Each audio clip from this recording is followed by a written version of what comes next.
Шытырман және тыңшылық оқиғалар, романтикалық драма және өмірден алынған оқиғалар. Бүгінгі бағдарламамыз осы жөнде болмақ. Қазақстан тарихын әлем тарихынан бөліп жаруға болмай. Жүздеген ұсыныс пен жүздеген сұрақ. Біз олардың бір қатарына жауап беруге тырысамыз. Біздің нұсқа Reflection on History.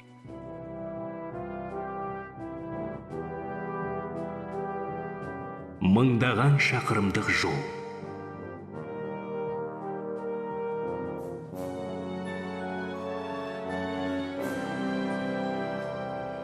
Ұмытыла бастаған фильм, естен шыға бастаған оқиға. Егер әрбір асуда үш мылтығымыздан айырылып отырсақ, онда шалқарға қару-жарақсыз барармыз. Ол үш құрлықты жаяу шарлап шығып, өзінің атақты саяхатын аяқтады. Қазақтан шыққан тұңғыш кинооператор, метеоролог, қызыл комиссар Әліби Жангелдин. Бұл адамның даңқы түсініксіздеу болды. Бірде қалың елге танылса, енді бірде тасада қалып қойды. Тіпті оның есімі қасақана ұмыттырылғандай. Алайда жасаған ерлігі, дұрысы, оның өз адамдарына жасатқан істері Суворовтың Сайтан көпірден өткендей қарапайым болды, әрі аңызға айналды. Тек тау мұздықтар емес, аптап ыстықта шөл дала арқылы жүруге мәжбүр болды. Біз бұл оқиға туралы Әліби Жангелдиннің естелігінен ғана білеміз. Оның өзі болмашы ғана мәлімет.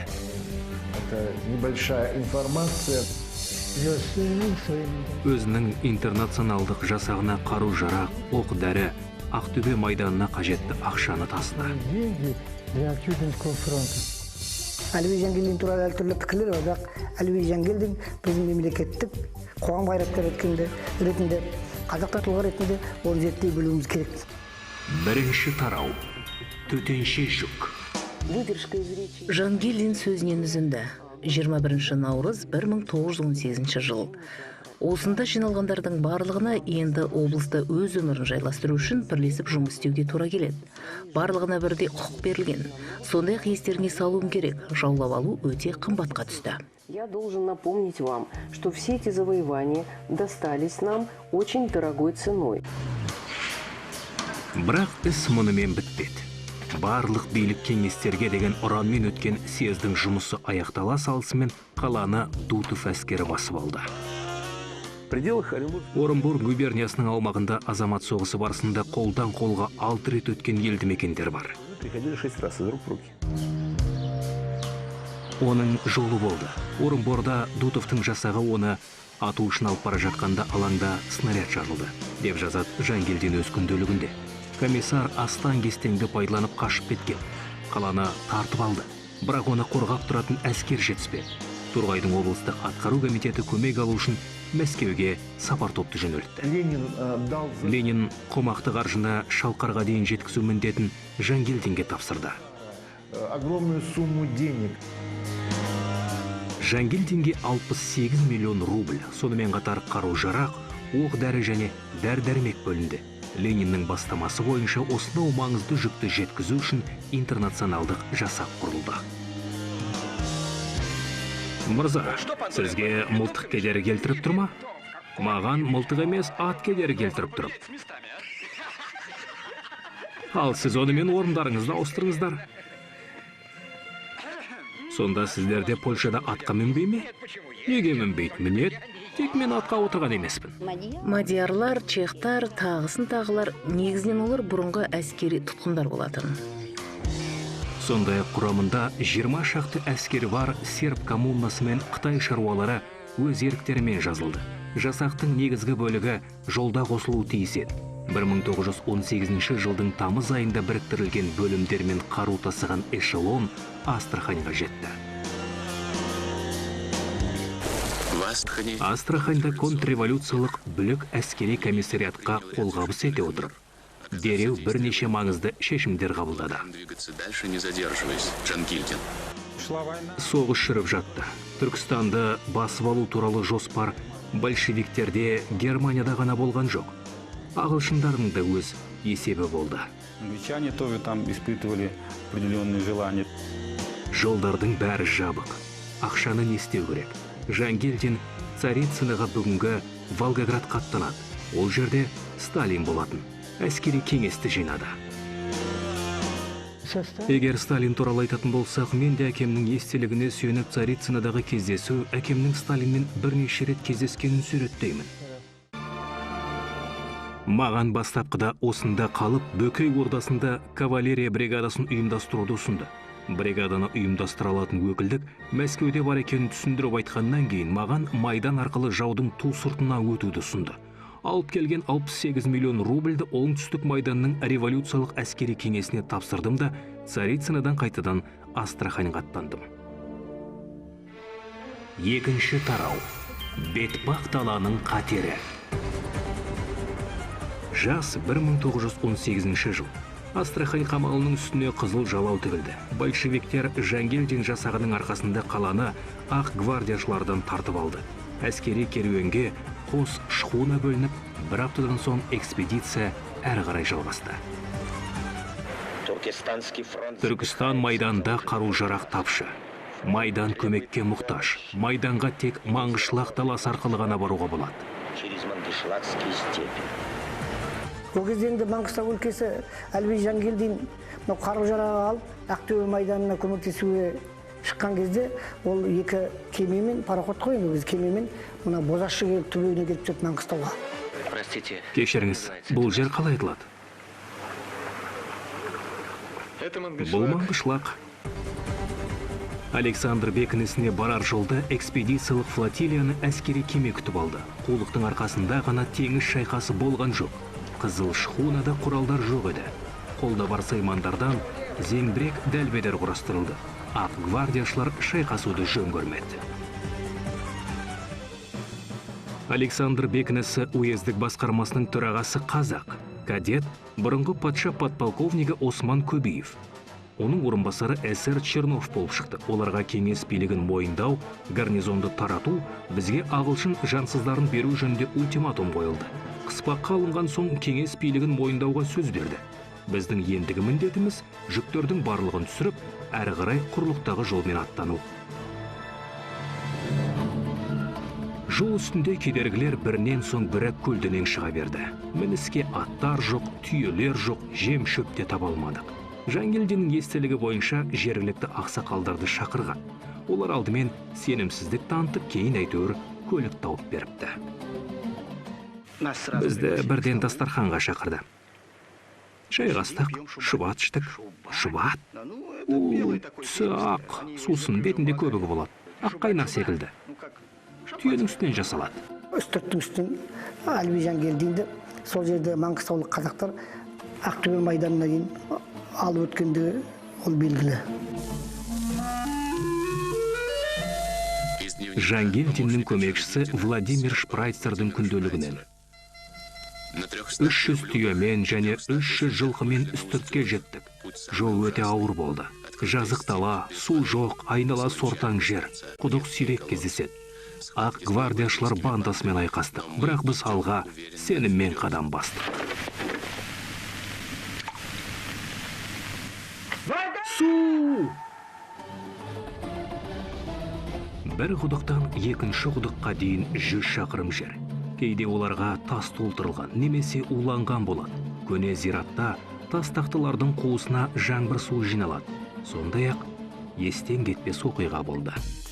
Жергілікті тұрғындар тезексіз және сексеуілсіз отты қалай тұтатуға болатын білген. Бұл мақсатқа 2-3 сантиметрлік жарықшақтарды пайдаланған. Біз бұлай істедік. Жарықшақты тереңдеттік, тұз сіңген ылғалды топырақпен қоршадық. От жанғанда тамақ пісіруге болады. Аттанып бара жатып, жарықшаққа дымқыл топырақ сеуіп кеттік деп жазды жорыққа қатысушылардың бірі. Ол экспедициядағы жалғыз әйел болды. Елена Жангелдина. Үшінші тарау. Жанр заңы бойынша. Комиссар жолдың қиындығы туралы шамал ғана жазған, ал өзінің алған жарақаты туралы мүлдем естер қалдырмапты. Жангелдиннің жорығы туралы жазушы Морис Семашко бұл қаңғымы оқ, өлім мен махаббат үшін күрес деп жазған. Ол құрғап қалған ернімен Саша деп шақырды. Қолымен оның салқын, тыныштандыратын алақанын сезді. Саша, мен сізді жақсы көремін. Сезімімді бірінші сізге білдіріп тұрмын. Менде мұндай шынайы сезім болған емес. Мынау қария сізді жақсы әйел деп айтты. Тек атқа қонуды үйрену керек. Мен сізді жақсы көремін. Көркем шығармадағы нұсқа бойынша Әліби Жангелдиннің майдандағы досы Александра Романовская, ал шын өмірде ол төтенше комиссардың жұбайы Елена Дробязгина болған. Кеңес билігі орнап, Орынбор съезіне дайындық жүріп жатқан, ол Мәскеуде Еленамен танысты. Бұл кезде Маңғышлаққа жорыққа аттануға әзірленіп жатқан еді. Готовил свой поход на Мангышлак. Ол 18 жастағы мәскеулік бойжеткен болса да, патша әскері полковнигінің қызы ретінде расында да аталған жорыққа қатысқан. Жолдың жайсыз болатын алдын ала біліп, бұрымымды кесіп, шашымды қысқарттым. Бірақ бір бұрымнан маған парик жасап берді. Ерлер киімін басыма тымақ киіп алып, әлекеңнің көмекшісі ретінде жүрдім. Көйлегімді, жасанды шашы мен аяқ киімімді қапқа салып алып, өзімен алып жүрдім. 200 адам, көпшілігі шетелдіктер, поляктар, венгрлер, немістер, оларды бейтаныс және бетпақтала күтіп тұрды. Мұндай соғыр тәуекел табысқа жеткізбейді.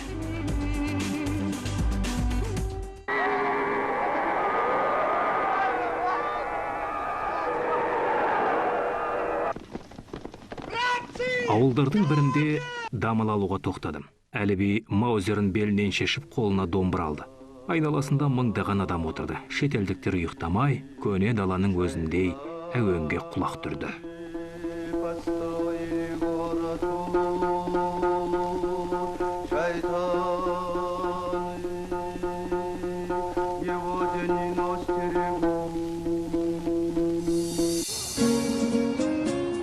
Жазушының ойы бойынша сол кезде бойжеткеннің жүрегі селт еткен.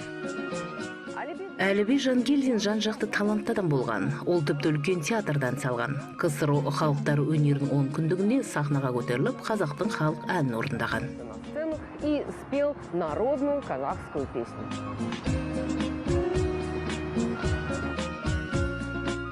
Бұл кейін болған оқиға. Әлі алда мыңдаған шақырым жолды басып өту, түрлі қауіп-қатерден аман қалу міндеті тұрған. Өз адамдарың жатқа, ал жат жақынға айналғанша бәрі араласып, төңкеріс қазанында қайнап жатты. Айыру қиын, яғни ақтарды қолдау, немесе қызылдарға бүйрек бұру қиын. Бұл мүмкін емес еді. Сол кезде өмір сүрген адамдардың ерлігіне құрмет көрсету керек. Уважение мужеству людей. Жанрдың және дәуірдің заңына сәйкес шайқас қызылдардың жеңісіне ұласты. Тек махаббат оқиғасы трагедиямен аяқталды. Қараша айының суық түні. Екеуі қарағаш түбінде тұрды. Комиссар бойжеткеннің иығына күрткесін жапты. Сол мезетте оған оқ тиді. Құлап бара жатқан қызды сүйіп, Саша деп үнсіз шақырды. Ол жымиып, жайбарақат көзін жұмды.